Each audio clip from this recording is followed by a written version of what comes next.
Okay, if you are getting incredibly tired of me filming with the background being the 3rd floor of the parking garage at the Horseshoe Baltimore, at the Horseshoe Council Bluffs, no need to worry, this is the last one. I'm about to drive out. It's like 2:15 a.m. on July 15th. I'm driving to North Dakota today, South Dakota tomorrow, Boise later in the week, and then back to Vegas, hitting some places in the country I've never seen before. But today, Keep Track Week, day 7, final day. This was an interesting one. I counted how many times we got to a flop that was limped or raised. So, a few conditions here. 1, we had to get to a flop. 2, I didn't count if there was a straddle. If there was a straddle, I did not count that hand regardless of what happened that hand. 3, a raise or a re-raise.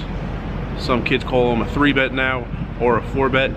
That was all one category. It was limped to the flop or raised to the flop. I didn't separate raises, 3-bets, 4-bets, etc. And all ins counted as raises. Even if the betting was done pre-flop, that was a raise. So I was actually gonna count a number of hours. It is actually an incredibly difficult thing to keep track of. A few of these counts were difficult. This one was, you think it's easy. Oh, when there's a flop, you know, write down in your phone whether it was raised or limped. If you're in a conversation with anyone, you miss a ton of hands in a row. So this was the first 80 flops that I was paying attention to. So out of 80, how many were raised? How many were limped? But this is a road trip, so let's start the road trip off right.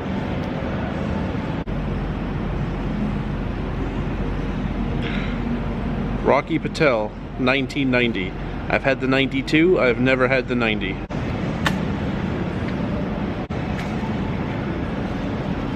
This cigar was a gift from Javen. Met him in the poker room about a week ago, and we talked for a little bit. We weren't at the same table, but he watches the videos, so thanks Javen for watching the videos, and for the cigar. It'll keep me awake on the first half of the drive up to North Dakota. Alright, there it is. I mean, they're not calling it the house that Carson Wentz built, they're still calling it the Fargodome. I don't really understand why, but made it here. Just tried to get onto the field. It's a lot tougher when it's a dome. I've actually snuck onto the field at the University of North Texas and Arkansas State and Memphis. Memphis was very difficult, but I did it outdoors. There's a lot of opportunity to get onto the field and then get off before someone sees you. Indoors, it's difficult. There's no way to get onto the field. Unless you're gonna like pick some locks or something. But final day, Keep Track Week. Finally in North Dakota, here are the results. 49 of the 80 flops, there was a raise. It took calling a raise to get to the flop. 31 of the 80 were limped. So that's about 61% versus 39%. Vegas, you know, I don't know if Vegas will be different because there were 2 things I didn't count that would be much more telling. You know, the point of this is it a good game? Are there people calling raises? Like, I didn't count every time there was a raise and everyone folded. I bet in Vegas, a lot of raises, everyone folds. And even when someone calls, it's heads up. Here, a lot of the raises, you know, there's like 2, 3 callers and you go to the flop. So something better, if I do this again, would be to count how many of the raises that were called were heads up versus multi-way, and also how many hands it took to get to those 80 flops. Like how many chops happened along the way. I wasn't keeping track, but just based on feel, I think there were only like 4 or 5. I bet on the way to seeing 80 flops in Vegas, it would be way more than 5 chops. I mean, sometimes we see 5 chops in a row. Vegas will also have a lot more 1 raise and everyone folds, which is why I think I'll win a lot more hands when I keep track of that, how many hands I win over 10 hours, because I expect to raise a bunch and just everyone folds. It's just part of the nature of Vegas. But also the one thing I will keep the same, the variable it won't change, day of the week. It was Wednesday evening when I started. It was like 6 o'clock Wednesday evening when I started keeping track. It wasn't a wild, you know, weekend night or anything.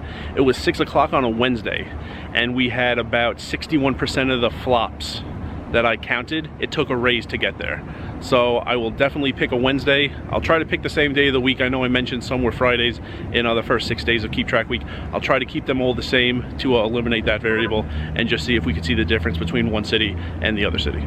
So that's the end of Keep Track Week. Let me know how you liked it. Let me know if you have ideas of other things you want me to count. I definitely could pull that off.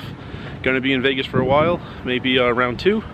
Keep track in Vegas, and then next time I'm somewhere else, we compare it to my next city. So let me know in the comments what you guys thought and how you like this week-long series.